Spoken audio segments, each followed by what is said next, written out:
Hi, this is Zach with Worn and Wound. Today I'll be taking a look at the Orient Curator. This is a very cool watch from the brand, and if you've frequented Worn and Wound, you know that we love Orient. We've reviewed them many times, various styles of watches by them, from sport watches to military watches.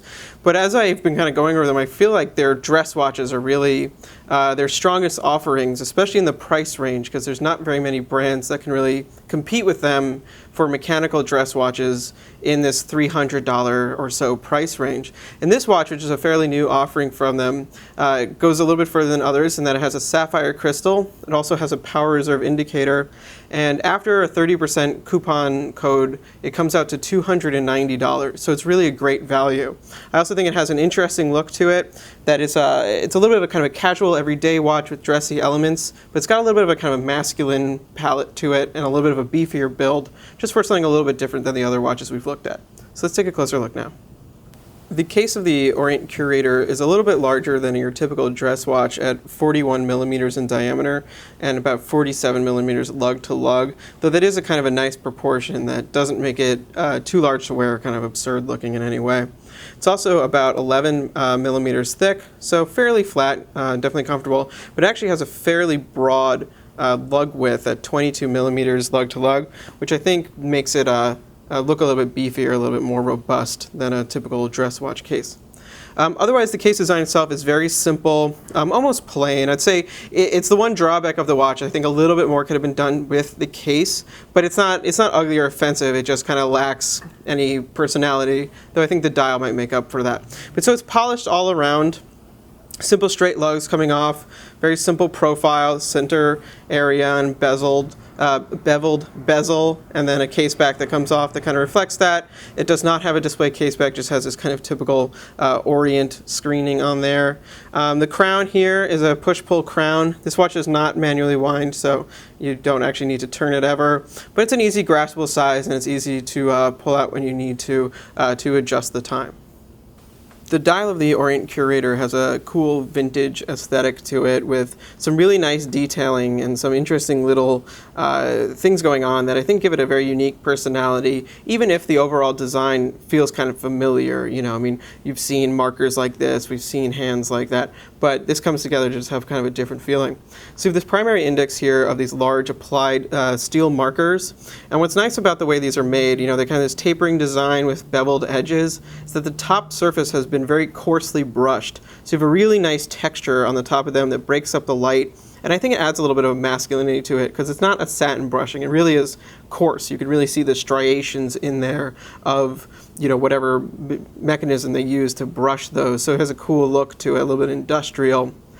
Between the markers then you have individual lines printed on the dial for individual minutes or seconds, and at a glance they might look white, but they're actually a slightly silver print, so it gives a little bit more dynamism to it. You know, in some light it kind of recedes, other times it's flashy, and I just like that it kind of has a little bit more going on to it. And then you'll also see there are little lume dots on the very outside of each marker.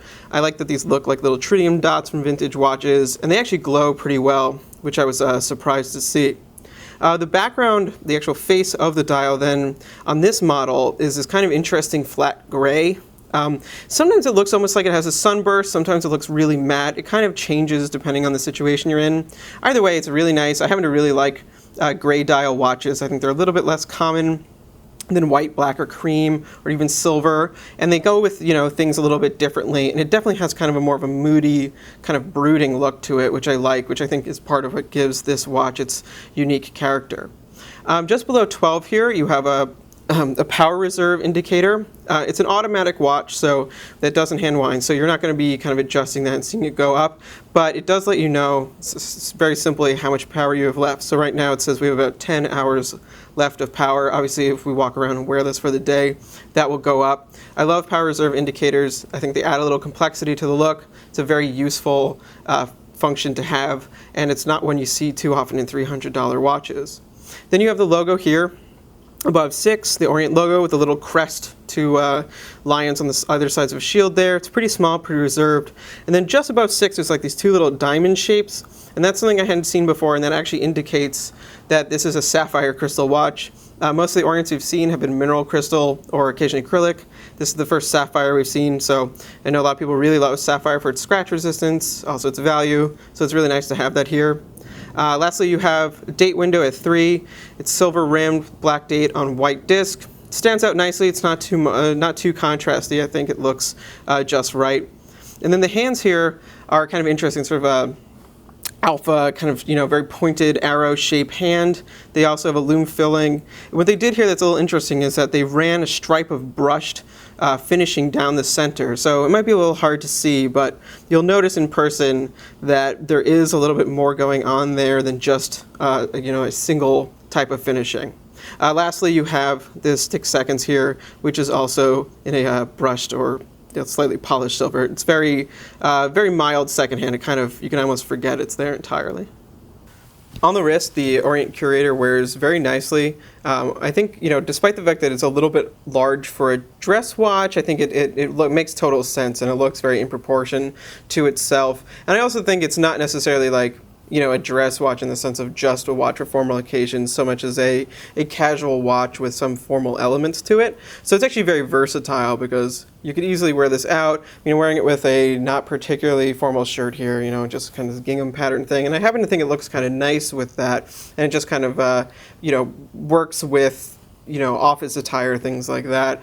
And then the watch itself, has this really nice kind of mix of robust elements and kind of this darker palette. So yeah, it's just a very cool looking watch that, I think they're just very successful with all the little designs they have here. It comes on this 22 millimeter black faux croc strap. This is an interesting strap actually for them. We've seen various from the brand.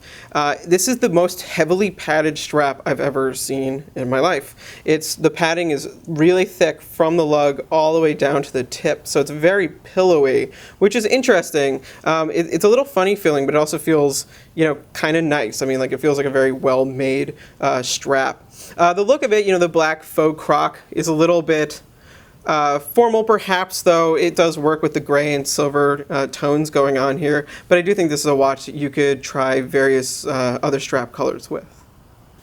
To wrap up, the Orient Curator is another great offering from the brand that I think just gives you another cool option for a fun watch with some very interesting qualities to it and a really great price point. I think for $290, which is the price after a 30% coupon, you can actually use Worn and Wound at checkout to get that off. There's just so much going on here to like. I love having a power reserve at that price. I love having a sapphire crystal at that price. And I love the little design details. The brushing on the applied markers is very cool. The only drawback for me was a slightly dull case, but I think the dial and the style of it kind of make up for that. And, at this price point, not everything is going to be exactly how you want it. But it's still a very strong contender and a watch that you really could just wear all day, every day if you want to. Wear it to the office, wear it to the bar, or whatever. It's just very versatile. So yeah, please read the full review on wornandwound.com. Follow us on Instagram, Facebook, Twitter, and Tumblr. Thank you.